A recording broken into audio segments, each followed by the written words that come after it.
जय हिंद दोस्तों, welcome to H और नॉलेज के यूट्यूब चैनल में आपका स्वागत है। दोस्तों, आज का हमारा टॉपिक है एशिया की प्रमुख नदियाँ। एशिया की प्रमुख नदियों को आज हम कवर करेंगे।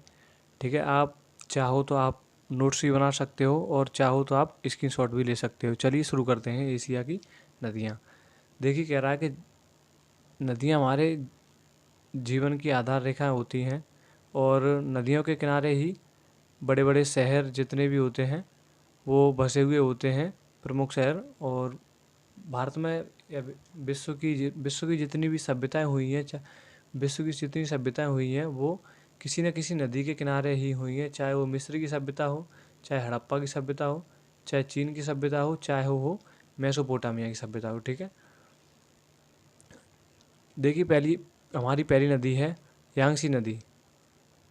यांगसी नदी, इस नदी यह एशिया की सबसे बड़ी नदी है और इसका उद्गम तिब्बत के पठार से होता है और यह चीन में बहती हुई चीन सागर में गिर जाती है। ठीक है ना। अब तिब्बत का पठार विश्व का सबसे ऊंचा पठार है और इसे पामीर का पठार भी बोलते हैं। ठीक है, इसका अन्य नाम पामीर का पठार भी है। किसका? तिब्बत का पठार का। ठीक है ना। अगली नदी है वांगो नदी या वांगे नदी। यह दुनिया की 7वीं तथा एशिया की दूसरी सबसे बड़ी नदी है और इसका उद्गम कुनलुन पर्वत से होता है और इसे चीन का शोक भी बोला जाता है क्योंकि इस नदी में सबसे अधिक बाढ़ आती है और इसे ये विश्व का सबसे विश्वासघात वाली नदी भी बोलते हैं और चीन का शोक इसे बोला जाता है। ठीक है ना। अगली नदी है हमारी मेकांग नदी। मेकांग नदी, इसका उद्गम तिब्बत के पठार से होता है और दक्षिण पूर्व एशिया के 5 देश म्यांमार, थाईलैंड, लाओस, कंबोडिया और वियतनाम से बहती हुई दक्षिण चीन सागर में गिर जाती है। ठीक है ना। और यहीं पे आपको मैं बता दूं कि दक्षिण पूर्व एशिया के दक्षिण पूर्व एशिया में एक समूह है जिसे आसियान समूह के नाम से जाना जाता है। उसमें 10 देश हैं। ठीक है ना। तो 10 देश कौन कौन से हैं? Myanmar, Thailand. हाँ, ये 2 देश तो आपको आसानी से याद हो ही गए होंगे।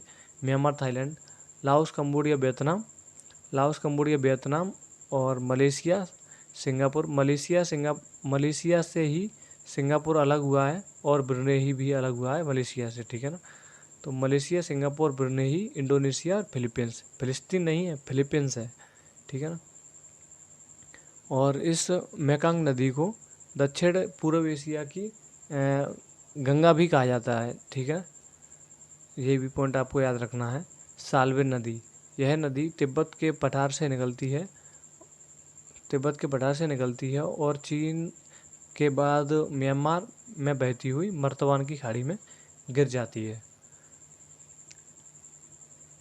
देखिए आसियान समूह का मुख्यालय है वो इंडोनेशिया की राजधानी जकार्ता में है। ठीक है ना। तो आपको ये भी पता चल गया कि इंडोनेशिया की राजधानी कौन सी है?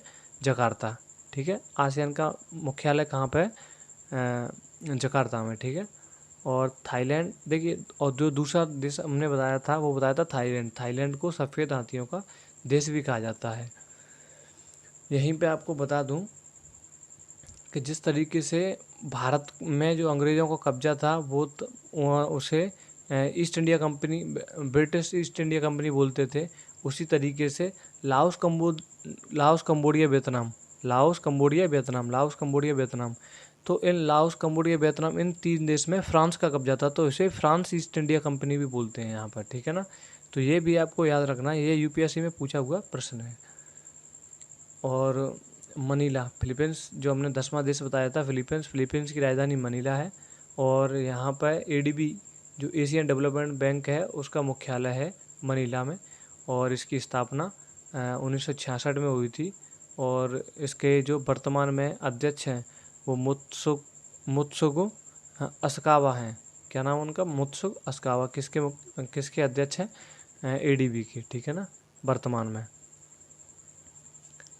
अगली नदी है हमारी महावेली गंगा। इसके बारे में बस एक ही पॉइंट याद रखना है कि यह श्रीलंका में बहने वाली सबसे बड़ी नदी है, श्रीलंका की जीवन रेखा है। अगली नदी है जो हमारी, वो है इरावदी नदी। ठीक है, इरावदी नदी, एक मिनट रुकना। इरावदी नदी जो है वो, देखिए, जब म्यांमार म्यांमार में हिमालय पर्वत है, तो वहाँ पे हिमालय पर्वत को अराकान युमा पर्वत बोला जाता है।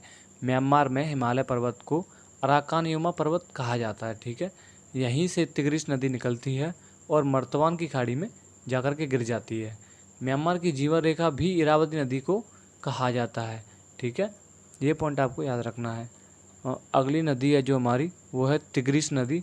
देखिएगा, इराक की राजधानी बगदाद तिग्रिस नदी के किनारे ही स्थित है। ये पॉइंट आपको याद रखना है। अगली नेक्स्ट नदी है जो हमारी, वो है माही नदी। माही नदी का काफ़ी इम्पोर्टेंट है क्योंकि यह भारत की भी नदी है। माही नदी की स्थिति भारत में है और यह विंध्याचल पर्वत श्रेणी से निकलती है और अरब सागर में गिर जाती है। अब माही नदी क्यों इम्पोर्टेंट है ये देखते हैं। माही नदी इसलिए इम्पोर्टेंट है क्योंकि कर्क रेखा को माही नदी भारत में 2 बार काटती है। ठीक है ना। अगली नदी है हमारी सिंधु नदी। सिंधु नदी का जो उद्गम होता है वो होता है तिब्बत के मानसरोवर झील से इसका उद्गम होता है और लद्दाख की राजधानी लेह और पाकिस्तान में बहती हुई यह अरब सागर में गिर जाती है।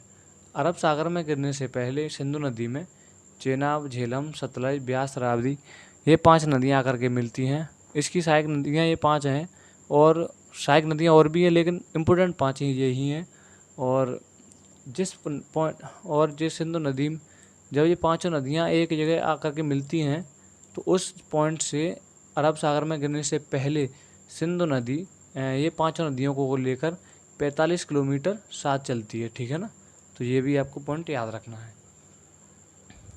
अगली नदी है हमारी आमूर नदी। आमूर नदी जो है इसका उद्गम मंगोलिया से होता है और यह है रूस और चीन का जो उत्तर का बॉर्डर है वो बनाती हुई जाती है। ठीक है ना, तो ये उत्तर की ओर बहती है।